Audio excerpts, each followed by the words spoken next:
Cumprimento a todos no santo e bendito nome de Jesus. Vou conversar com vocês hoje um pouco sobre coisas difíceis que Deus pede para a gente. Encontramos na Bíblia alguns mandamentos que, quando olhamos para eles do ponto de vista humano, nos sentimos totalmente incompetentes. Olha só as coisas que eu diria não apenas difíceis, mas até mesmo impossíveis que Deus espera de nós. E como é que pode isso? E como é que Deus pede isso? Por exemplo, nosso Senhor Jesus Cristo, no sermão que é conhecido como Sermão do Monte, o Sermão da Montanha, nada mais e nada menos, voltando-se para a multidão, ele disse: sede perfeitos, como é perfeito o vosso Pai Celestial. Em outras palavras, ele também diz: sede santos, como é santo o Pai de vocês. Quando a gente olha para isso, a gente diz: mas como assim? O que é que ele está pedindo de nós? Como é que nós vamos poder atender tal expectativa? Nós somos pecadores, tão incompetentes, e tem mais coisas difíceis que Deus pede. Mesmo no Sermão da Montanha, ele chega e diz assim: farte-se de afrontas, dá a outra face, não é? Ama o inimigo. São coisas bem complicadas, concorda comigo? São coisas que do ponto de vista humano não parece fazer muito sentido. A gente gosta mais daquele texto do Antigo Testamento, olho por olho, dente por dente. Esse parece que a gente consegue encarnar bem. Mas quando o nosso Senhor Jesus Cristo diz que devemos deixar essa história de olho por olho, dente por dente, devemos ir muito mais além. Amai os vossos inimigos.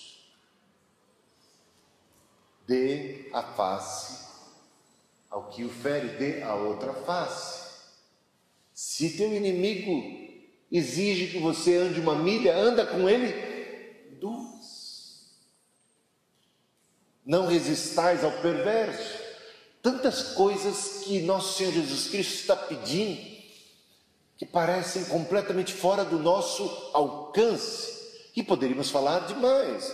Quantas vezes devemos perdoar aquele que nos ofende? Perguntou Pedro. 7 tá bom, Jesus? Olha, 7 já, não perdoamos apenas 1, nem 2, nem 3, chegamos a 7. Pedro pergunta: 7 é suficiente? Jesus responde: eu não diria 7, mas 70 vezes 7. Puxa vida, a gente perde até conta, não é não? Será que tem alguém que começa a computar? Olha, eu já te perdoei uma vez, está aqui marcado. Depois eu já vou para a segunda. Percebe que o que Deus está pedindo, o que Jesus está pedindo, é alguma coisa que transcende ao normal. Ele está pedindo de nós, esperando de nós coisas extraordinárias. Coisas que só um filho de Deus pode fazer. Mas ele não disse que faria de nós filhos de Deus. Ele não nos deu o poder de apenas sermos chamados, denominados filhos de Deus, mas deu-nos o poder de sermos feitos filhos de Deus. Ele não está pedindo algo que ele não esteja ao mesmo tempo dando para nós as condições. Quando Jesus chegou para aquele jovem rico e disse: uma coisa só te falta, vende tudo que tens, dá aos pobres e terás um tesouro no céu. O jovem se afastou, triste, porque possuía muitas coisas e era apegado a elas. Os discípulos ficaram pasmos. Você começa a ver cochichando Pedro, Tiago, João, e eles estão ali conversando. Mas se essa é a condição para ser salvo, quem se salvará? Enquanto eles conversavam sobre: puxa, como é difícil esse caminho, como é apertado e estreito esse caminho da salvação, como Deus pede algo que parece tão impossível de ser praticado, de obedecido e seguido.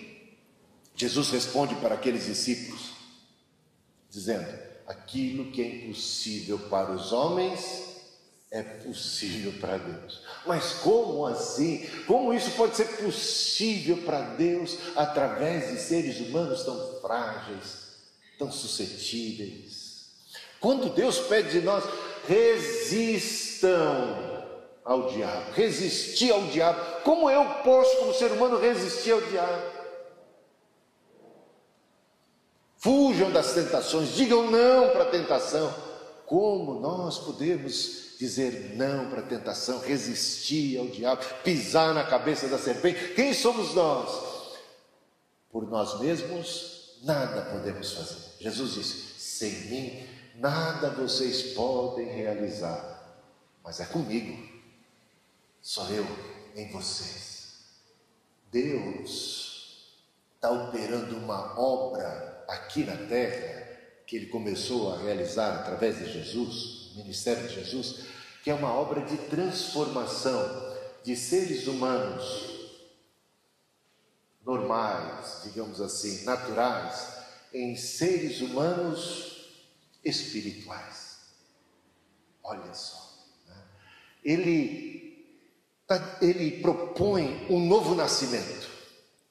Um novo nascimento. Quantas vezes você já nasceu? Se só nasceu uma, é necessário que você ainda nasça de novo. É um novo nascimento. Mas o que é esse tal de novo nascimento? É um nascimento espiritual. Quem nasce da carne é carne, mas quem nasce do Espírito é Espírito. E é possível experimentarmos isso aqui, agora, na nossa condição. Veja que obra tremenda Jesus realizou com os seus discípulos. Pedro, por exemplo, alguém tão sanguíneo, alguém tão, digamos, capaz de fazer votos numa hora que ele vai quebrar na hora seguinte. Tão humano isso, Pedro. E o que ele fez de Pedro? Pegou aquela pessoa, aquele ser humano, e o transformou numa coluna no templo de Deus. Ele o santificou, ele investiu em Pedro, ele derramou sobre Pedro o seu amor, o seu perdão. Pedro recebeu o Espírito de nosso Senhor Jesus Cristo e agora começou a andar em Espírito, e essa caminhada em Espírito nem sempre vai ser retilínea, porque Pedro também ainda possui uma natureza humana, a carne militando contra o Espírito, e você vê os altos e baixos de Pedro, mas à medida em que ele caminha, ele vai se tornando cada vez mais espiritual e cada vez mais regido pelo Espírito e menos regido pelos instintos carnais. Se andarmos na carne, certamente morreremos, diz o apóstolo Paulo, escrevendo aos Romanos. Mas se pelo Espírito mortificarmos as obras da carne, certamente viveremos. Nascemos do Espírito, diz o apóstolo Paulo, devemos andar em Espírito. E quando a gente nasce em Espírito, significa que recebemos um batismo de amor, recebemos um perdão de Deus, fomos abraçados, fomos como que soprou o Senhor o seu sopro de Espírito dentro de nós, e isso nos deu uma nova natureza. A participação agora é na natureza divina. Deus em nós, meus irmãos. Você já parou para pensar nisso? Eu e você, pessoas tão fracas, de carne e osso, que viemos do pó e que ao pó voltaremos. De repente temos um encontro com o Eterno. E nesse encontro com o Eterno, em vez de nós sermos dizimados, consumidos pela glória da sua santidade, da sua justiça, Ele nos abraça em Cristo, nos perdoa, nos redime e nos confere agora, não apenas o título, mas poder, uma participação na natureza divina. Somos filhos de Deus. E Ele promete habitar em nós. E Ele vem habitar em nós através do seu Espírito. Pai e Filho, eu não vos deixarei órfãos, disse Jesus. Eu e o Pai viremos e faremos morada em vocês. Isso se cumpre pelo Espírito Santo. Quando nós nos convertemos, quando confessamos os nossos pecados, quando cremos que Cristo é o Senhor, quando professamos a nossa fé, quando abraçamos a promessa, há um milagre acontecendo dentro de nós. Dentro de nós. Um novo nascimento, que se chama também de regeneração. Regeneração. Quem está em Cristo, nova criatura é, as coisas velhas já passaram, eis que tudo se fez novo. E se faz nova também toda uma perspectiva de vida, toda uma reação diante do pecado, diante do diabo, diante das tentações, diante daquelas que eram as inclinações naturais da nossa própria personalidade, das nossas tendências. Puxa, Deus opera algo tremendo na nossa vida, mas não é por nós, é pelo Espírito. Agora, se você nasceu do Espírito, tem que se deixar guiar pelo Espírito. E vamos explicar como é que isso acontece? Bom, Deus nos dá toda a armadura à nossa disposição, mas a gente tem que calçar, vestir a couraça, colocar o capacete. Está tudo à sua disposição, é seu, assim como é meu. Cabe a cada um de nós fazer bom uso disso. Deus nos dá um novo coração, mas cuidado para você não regredir e voltar e alimentar o velho coração. Nós já fomos crucificados com Cristo no nosso batismo, experimentamos então o morrer para a vida velha e o renascer para a vida nova, esse novo nascimento, mas precisamos reconhecer que o nosso velho homem, a nossa velha mulher, a velha criatura humana teima em despregar-se da cruz. Sabe do que eu estou falando? Você já morreu. Diz o apóstolo Paulo aos Colossenses algo muito interessante a esse respeito. Ele diz assim: vocês, lá na cruz de Cristo, vocês já morreram para a velha vida, e vocês já se despojaram das coisas do velho homem, da velha natureza humana. Portanto, fazei, pois, morrer, e despojai-vos, pois. Ele trabalha muito essa ideia. É mais ou menos aquilo que Karl Barth, um famoso teólogo alemão, suíço-alemão, disse: torne-se quem você já é em Cristo Jesus. Quando a gente lê Romanos capítulo 12, os primeiros versículos apelam para isso. Rogo-vos pelas misericórdias de Deus que apresenteis os vossos corpos como sacrifício vivo, santo e agradável a Deus, que é vosso culto racional, e não vos conformeis com esse século, mas transformai-vos pela renovação do entendimento, para que experimenteis qual seja a boa, perfeita e agradável vontade de Deus. De alguma maneira, nós os cristãos estamos, por exemplo, vindo aqui à igreja hoje e apresentamos a Deus um culto que ele chama de um culto racional. Não é uma coisa meramente emotiva ou desconectada com a nossa própria existência. É um culto de nós mesmos nos colocamos no altar de Deus e nós nos apresentamos a Deus e nós pedimos que nossa mente, nós dizemos como que para nós mesmos, para nossa mente, para o nosso coração, para que ele não volte, não se acomode, não se conforme, não assuma os contornos naturais do pecado, desse sistema de vida, desse século, que há muitas coisas nesse século, nesse sistema de vida, que não tem nada a ver com o propósito de Deus para a nossa vida. Mas para a gente poder experimentar qual é a boa, perfeita e agradável vontade de Deus, o propósito de Deus para a nossa própria vida, é preciso uma ação deliberada da nossa parte, é preciso um exercício Não vos conformeis, apresentai-vos a Deus, deixe-se transformar.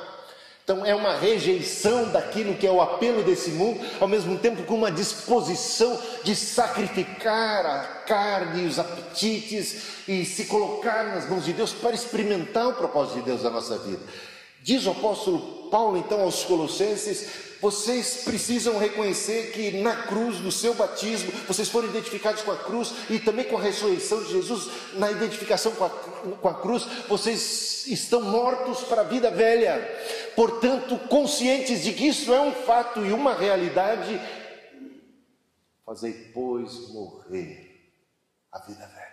Vocês já estão mortos, então morram de fato. Tornem-se quem vocês já são, mortos para a vida passada. Como vocês já ressuscitaram com Cristo, já renasceram de novo em Cristo Jesus, vivei de modo digno, como ressurreto dentre os mortos. Vivam para Deus. É essa coisa de saber o que temos em Cristo e de nos adequarmos a isso. É uma questão de atitude.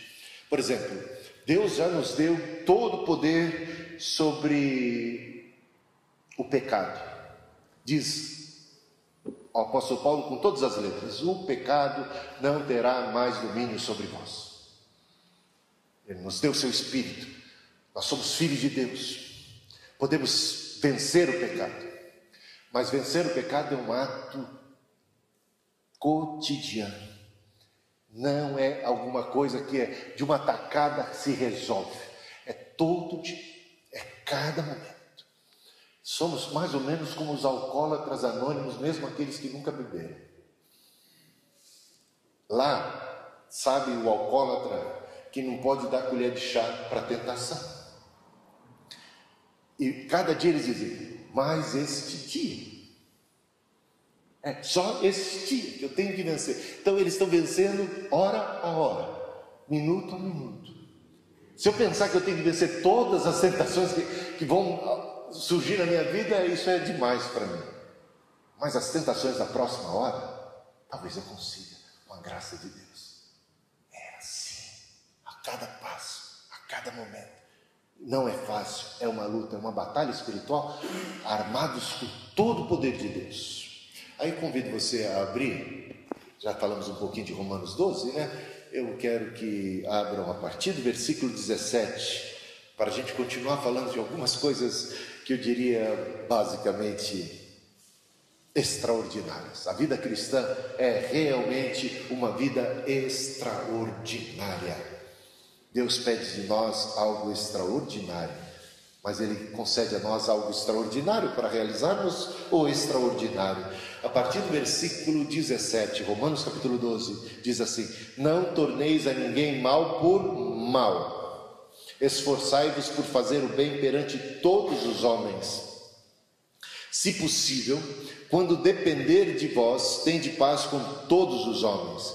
Não vos vingueis a vós mesmos, amados, mas dai lugar à ira, à justiça de Deus, porque está escrito: a mim me pertence a vingança, e eu é que retribuirei, diz o Senhor. Pelo contrário, se teu inimigo tiver fome, dá-lhe de comer. Se tiver sede, dá-lhe de beber, porque fazendo isto, amontoarás brasas vivas sobre a sua cabeça. Não te deixes vencer do mal, mas vence o mal com o bem. Isso aqui tem muito a ver com as relações humanas, com coisas que você tem que lidar na família, no ambiente de trabalho, em todo tipo de relacionamento entre amigos, seja no futebol, seja na vizinhança, bom patrão, empregado. Tem muita coisa aqui que tem a ver com relacionamento humano. Não torneis a ninguém mal por mal. Veja o que ele diz no versículo 14: abençoai os que vos perseguem, abençoai e não amaldiçoeis. Puxa, que é Quanta vontade de praguejar, não é não? Mas nós precisamos aprender de uma vez por toda a que espírito nós pertencemos. Quando os discípulos de Jesus, enviados de 2 em 2, foram pregar, por exemplo, em Samaria, os samaritanos rejeitaram. Os samaritanos não quiseram dar ouvidos. Os discípulos ficaram tão invocados, 2 deles, Tiago e João, chegaram para Jesus e falaram assim: Jesus, o Senhor não quer que a gente mande descer fogo do céu para queimar esses impenitentes? Qual foi a resposta de Jesus? Vocês não sabem a que espírito vocês pertencem? Nós não pagamos o mal com o mal. Nós não amaldiçoamos aqueles que nos amaldiçoam. Não. Nós abençoamos os que nos amaldiçoam. E nós aprendemos com Cristo a perdoar até aqueles que estão nos crucificando, não é mesmo? Olha, você sabe a que espírito você pertence? Quem é teu Pai? O teu Pai, como nós cantamos hoje, é o Pai de misericórdia, é o Pai cheio de graça, é um Pai que amou o mundo de tal maneira, o mundo que estava avesso a Ele, o mundo que estava de costas para Deus, ignorando a Deus. Deus prova o seu amor para conosco pelo fato de Cristo ter morrido por nós quando nós ainda éramos pecadores.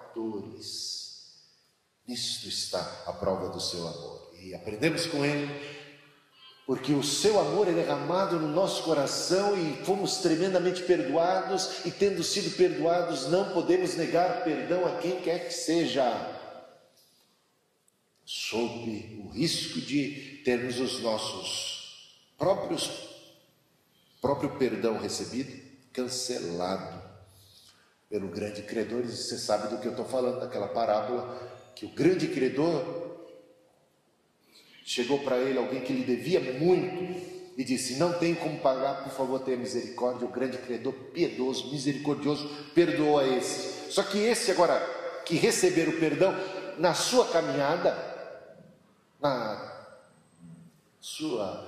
mais à frente, ele vai se encontrar com alguém que agora lhe devia e que disse palavras semelhantes: eu não tenho com que te pagar, por favor tenha misericórdia de mim.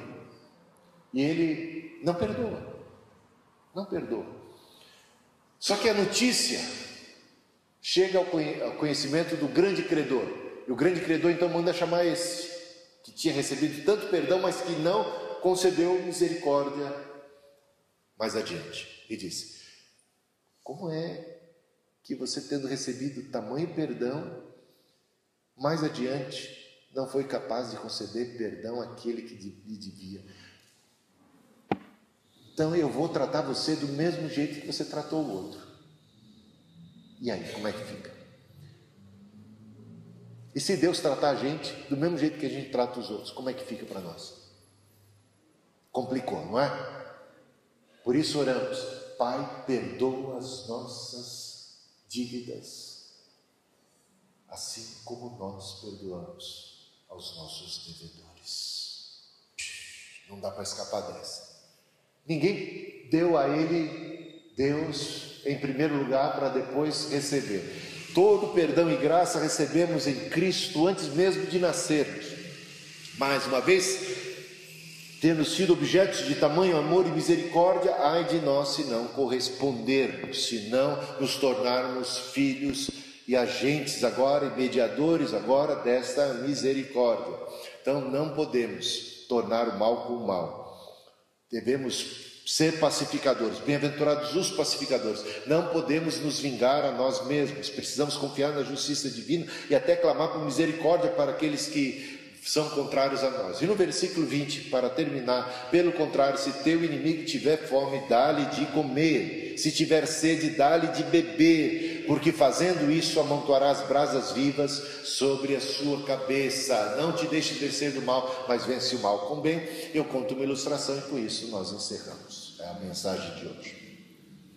Essa ilustração é quando eu tinha 19 para 20 anos, foi no ano de 1983, e eu tinha um Fuscão 74, cor ocre, e eu gostava daquele carro, era meu primeiro carro. Tinha um carinho especial pelo carango, era o Fusca. E meu irmão tinha acabado de aprender a dirigir. O filho dele está aí, hoje o Celso não veio, né? O Hugo está aí. Ele tinha acabado de aprender a dirigir e eu concedi a ele a oportunidade de dirigir o meu carro. Nós estamos vindo de um culto, e junto conosco estava o Marcos Silva, o Marcão. Para quem conhece a Valdeci lá de Jardim Rei, ele é irmão da Valdeci, da Noemi, da pastora Sueli. Bom, o Marcão estava conosco no banco de trás, o Celso dirigindo o Fuscão, e aí quando saímos numa rua, lá pertinho do aeroporto de Congonhas, saímos numa rua e ele ia entrar no Washington Luiz. Só que eu estava um pouco apreensivo com esse momento de entrarmos numa avenida tão importante, e ele ainda um pouco bastante inexperiente, né? E ele fez um movimento um tanto brusco, e nisto escapou, sabe, um grito que de alguma maneira ofendeu o meu irmão, porque ele se sentia, ainda mais que estava na presença do amigo. Se fôssemos só nós dois, não ia pegar tanto, mas como estávamos na presença, eu dei um berro assim, alguma coisa, não foi palavrão, eu sei que foi só alguma coisa como um zelo um pouco extremado para com o meu carro e preocupado até com o que poderia acontecer, e dei o grito. E no que eu dei o grito, ele não gostou nem um pouco, ele já entrou na defensiva e começou a falar uns impropérios, algumas coisas que eu não podia imaginar que pudessem sair da boca do meu irmão, que meu irmão pensasse algo assim, e falou muita bobagem. Nisto eu fiquei bem irritado e quase fomos a vias de fato ali na Washington, e ficou um clima pesado, uma coisa ruim. Deixamos o Marcão, morava lá pertinho de Jardim Rei, deixamos ele lá na igreja, fomos para casa.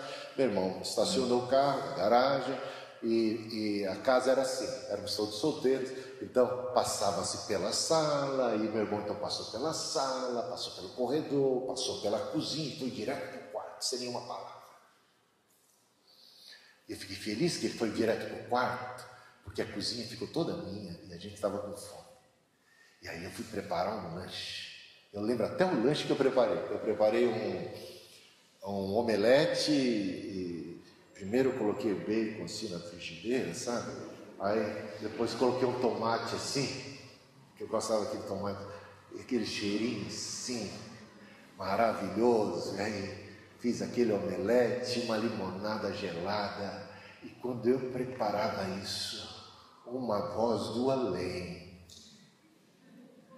Eu não sei, hoje eu pensei, mas uma voz falou assim para mim: ei, por que você não prepara um lanche para o seu irmão também? Gente, foi tão sério esse lance da voz que eu estou contando para vocês, que eu fui lavar o rosto no banheiro. Sai desse corpo que não te pertence, amor. Como? Que história é essa? Como?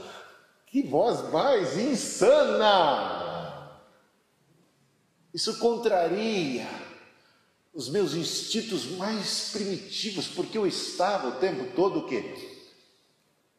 Alimentando a raiva, a bronca do meu irmão. Como isso? Olha o que ele falou, olha o que ele falou. Então, eu estava botando era mais lenha na fogueira. Eu não queria deixar de ter raiva dele, eu queria alimentar a raiva, né? Então você fica o quê? Repisando, mas como que ousadia, que coragem, que desafio. Você está ali e de repente vem essa voz e diz: por que você não prepara um lanche para ele? Ah, não é a voz que você quer ouvir. Você não diz: essa é a voz de Deus. Você não diz. E eu lavei o rosto mesmo, eu estou falando literalmente lavei o rosto. Voltei, vou preparar o meu lanche, agora eu estou melhor, estou mais acordado, sei lá o que foi. Mais uma vez a voz. Se somos guiados pelo Espírito de Deus, de fato somos filhos de Deus. E eu me quebrantei ali. Entendi que era Deus falando. Eu vou fazer então um lanche para o meu irmão. E o dele tinha que ser mais caprichado do que o meu. E preparei, botei num prato assim, um copo e o lanche. E fui entrando, o quarto estava escuro, fui entrando assim, fez aquele clique, porque eu acho que deu uma balançadinha, o copo. Fez um cliquezinho assim. Aí meu irmão, que conhecia muito bem a Bíblia, que Deus também estava trabalhando no coração dele naquela hora também. Meu irmão disse: ei, que é isso? Que é isso?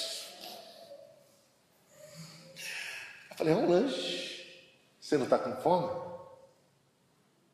Ei, o que você está querendo? Montar uma brasa viva na minha cabeça? Romanos capítulo 12. Romanos capítulo 12. Aí meu irmão veio, levantou, chorou, me abraçou, pediu perdão. Eu fui, abracei, chorei, pedi perdão. E a gente pôde comer o lanche da paz. E dormi bem naquela noite. Dormi em paz. Meus irmãos, como vale a pena ouvir a voz do Espírito. Quanta sabedoria há nisso. Quanto bem isso traz para a nossa alma. Não é contra nós, é a favor de nós. Deus nos chamou para coisas extraordinárias. Isso transcende ao normal. Isso vai além. Isso vem de Deus. É Deus em nós. Deus em nós, meus irmãos. Deus atuando no coração do meu irmão, porque ele também podia ser duro na queda, não é? Mas Deus quebrantou o coração dele, quebrantou o meu coração. Ouvimos a voz do Senhor e nos reconciliamos. O que significa montar brasas vivas? Significa aquilo que uma vez eu até contei aqui, quando o jogador de futebol, principalmente quando não tinha tantas câmeras, eles procuravam provocar o adversário, quando o juiz não estava vendo, para deixar o adversário tão irritado, para o adversário dar um pontapé, ou fazer alguma coisa, perder a cabeça na frente do juiz. Aí é só expulso ele. Mas se você provoca a atiça e o outro não responde assim, você vai ficando cada vez mais irritado. Pode ser que você perca a cabeça e faça alguma coisa até na frente do juiz, e a sua estratégia se volte contra você. Na verdade, ninguém gosta de ficar fazendo papel de bandido na história. Ninguém gosta. Se você só está errado, porque às vezes a pessoa, ela fala assim: se eu fizer isso, eu vou provocar. Você vai ver, ele vai revelar o seu verdadeiro eu. Então ele fica atiçando. Mas quando a outra pessoa paga o mal com o bem, a gente fica com carão, né? A gente fica assim. E agora? Isso é montar brasas vivas na cabeça do seu adversário. Isso é o poder de transformar um adversário em amigo, de reverter o quadro. É possível. É possível para Deus. O que é impossível para o homem é possível para Deus, e é Deus em nós, é a graça de Deus em nós. Que assim seja na sua vida. Você tem atitudes cristãs, e não atitude daquele que diz assim: eu nasci assim, eu cresci assim, eu sou sempre assim. É o crente Gabriela, não muda, não se transforma, bota sempre a culpa na hereditariedade. É uma coisa da minha personalidade. Eu sou franco, né? Em nome da franqueza as pessoas são tão grosseiras, né? Porque a palavra de Deus diz que a gente tem que ser franco, mas falar a verdade em amor. Em amor. O amor é sempre aquele que busca o interesse do outro. A gente não pode, em nome, é o meu gênio. É o meu gênio? Que história é essa de é o meu gênio? De quem que a gente é filho mesmo? Então vamos ter o gênio de Deus. cheio de amor, de compaixão, de piedade, de misericórdia. Principalmente porque nós bebemos dessa misericórdia e dela dependemos, para não cortar o fluxo. Diz que marido e mulher, quando estão brigados, zangados um com o outro, as orações são interrompidas. Não é isso que diz? Então a gente corta o fluxo. Quando nossas relações a gente está de relação cortada com o irmão, quando a gente está de cara amarrado, a gente corta o fluxo. Não vamos cortar o fluxo da misericórdia, da graça que deve fluir em nós e a partir de nós alcançar outros. Em nome de Jesus. Amém? E amém. Deus nos abençoe. Coloquemos-nos em pé, vamos ter um momento de oração.